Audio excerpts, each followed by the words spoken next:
We're looking at a really huge shift happening in the AI market right now. People are calling it the Great Bifurcation. That's right. It's this move away from seeking one single, like, universal brain AI. Exactly. The game isn't horizontal anymore. Like, who's technically the absolute smartest AI on some benchmark? It's becoming vertical.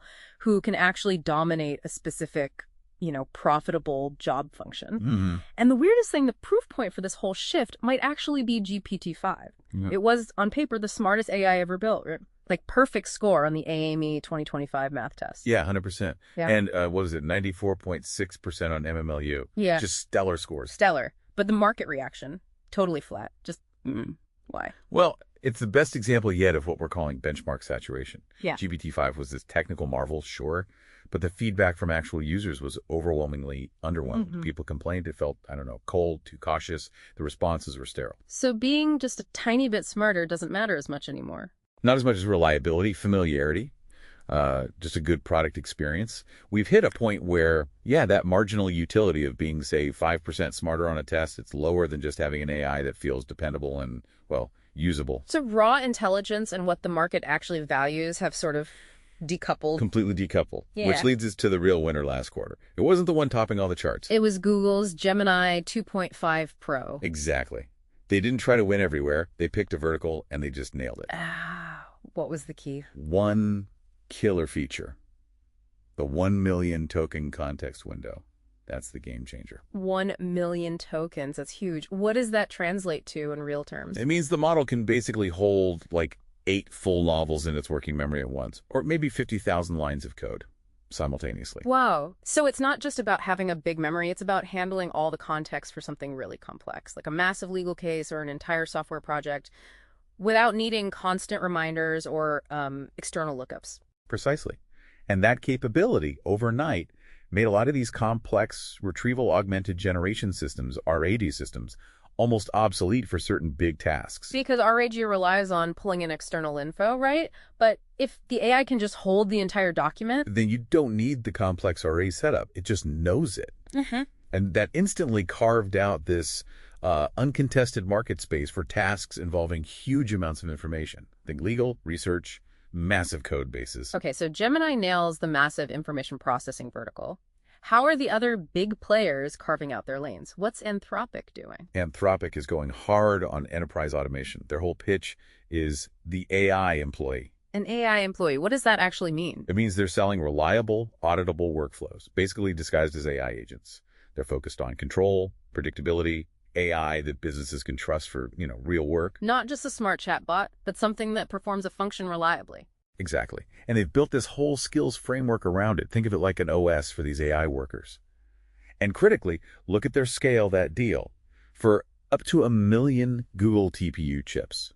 1 million TPUs? Yeah. That's not for playing around. No way. That's a production scale. Yeah. That's for guaranteeing uptime and reliability to Fortune 500 companies that are building mission-critical functions on top of Anthropic's platform. Can you give a really specific example? How specialized are we talking? Okay, look at their financial services solution.